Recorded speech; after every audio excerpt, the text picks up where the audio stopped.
Salut, dans cette vidéo je vais t'expliquer comment ajouter des displacement textures dans Unreal Engine 5. Donc en résumé, le displacement c'est quoi? C'est une technologie qui va nous permettre d'avoir des surfaces réalistes en lien avec la texture malgré que votre mesh a une surface plate. Ça va tout simplement ajouter automatiquement les surfaces directement grâce à cette technologie. Pour l'utiliser, il faut d'abord passer de Selection Mode à Modeling. Normalement, il est automatiquement affiché ici, mais si jamais vous ne l'avez pas, vous allez sur Edit, puis ensuite sur Plugins, et là vous allez directement écrire Modeling. Et là, vous pouvez l'ajouter si jamais il n'est pas, Modeling Tools Editor Mode. Mais de base, il est automatiquement dans Unreal Engine 5. Donc là, je passe de Selection Mode à Modeling Mode. Et c'est à partir d'ici qu'on va pouvoir faire notre modèle réaliste. Pour cette vidéo, moi j'ai utilisé un matériel que j'ai trouvé sur Internet. Donc je l'ai téléchargé. Mais de votre côté, si vous voulez utiliser cette technologie sur votre texture personnelle, je vais l'expliquer dans le serveur Discord comment vous allez pouvoir faire ce displacement. Parce que je voulais juste sauter ce détail et uniquement être sur Unreal Engine 5, mais ce n'est pas compliqué de réaliser un displacement si vous possédez déjà le texture. Donc là, on va pouvoir ajouter ce displacement sur l'un des modèles qu'on va ajouter, et d'ailleurs c'est uniquement en lien avec les meshes que vous allez pouvoir ajouter en haut à gauche sur la section Shapes.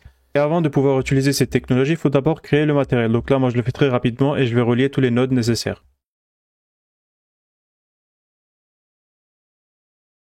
Une fois que j'ai ajouté toutes les textures dans le matériel, je vais directement en haut à gauche pour pouvoir choisir l'un des meshes qui est proposé. Moi, pour un exemple, je vais juste cliquer sur Sphère et agrandir sa taille.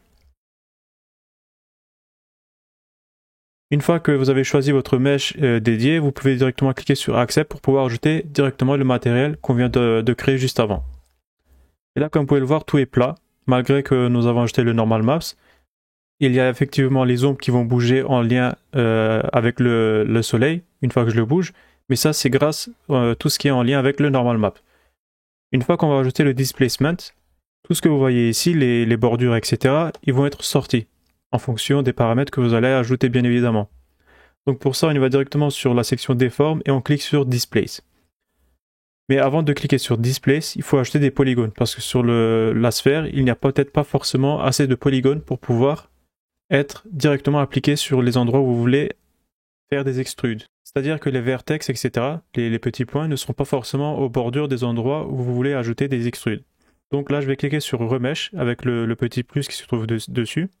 Et en augmentant son nombre, on va pouvoir avoir un meilleur résultat avec le displacement. Et pour ça, j'augmente juste le nombre qui est ici. Bien évidemment, je fais un peu aléatoirement, mais de votre côté, c'est quand même mieux de faire attention à ne pas en exagérer. Parce que plus vous allez en ajouter, plus le logiciel pourra avoir des problèmes d'optimisation. Une fois que vous avez votre nombre idéal selon vous, vous allez directement cliquer sur Accept en bas à gauche pour appliquer le remesh, tout simplement. Et enfin cette fois, on va pouvoir cliquer sur Displace pour pouvoir directement ajouter notre texture qui est le displacement texture. Pour l'instant, le résultat n'est pas correct, tout simplement parce que tout est mis au hasard. Là, en haut à gauche, on va directement sur Perlin Nose et là, on va le changer, on va passer sur Texture 2D Map. Et là, directement sur la section Options, on va pouvoir ajouter notre texture qui est le displacement directement ici.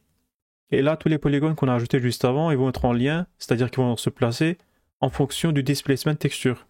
Et là, par la suite, avec les paramètres qui se trouvent ici à gauche, et là, dans la section Options, vous pouvez directement modifier les nombres en lien avec l'intensité, par exemple, pour pouvoir agrandir ou rendre plus petits les extrudes. Une fois que le modèle est fini de votre côté, vous allez tout simplement cliquer sur Accept et enfin vous pouvez utiliser votre modèle comme vous le souhaitez. Cette technique, je ne vous la conseille pas de l'utiliser dans tous vos projets, c'est-à-dire dans tous les modèles que vous allez ajouter, et ce n'est pas forcément nécessaire parce que vous avez plein d'autres méthodes qui seront adaptées. Vous pouvez tout simplement l'utiliser sur tout ce qui est le sol pour ajouter quelques petits détails, mais il ne faut pas en exagérer bien évidemment parce que le nombre de polygones peuvent être très élevés. Si vous avez des questions en lien avec le displacement, n'hésitez pas à les poser en commentaire, moi je serai là pour y répondre. Mais si vous avez des questions un peu plus approfondies, c'est mieux de rejoindre directement le serveur Discord, là-bas il serait plus facile de vous aider. Je vous dis merci d'avoir regardé la vidéo et à la prochaine.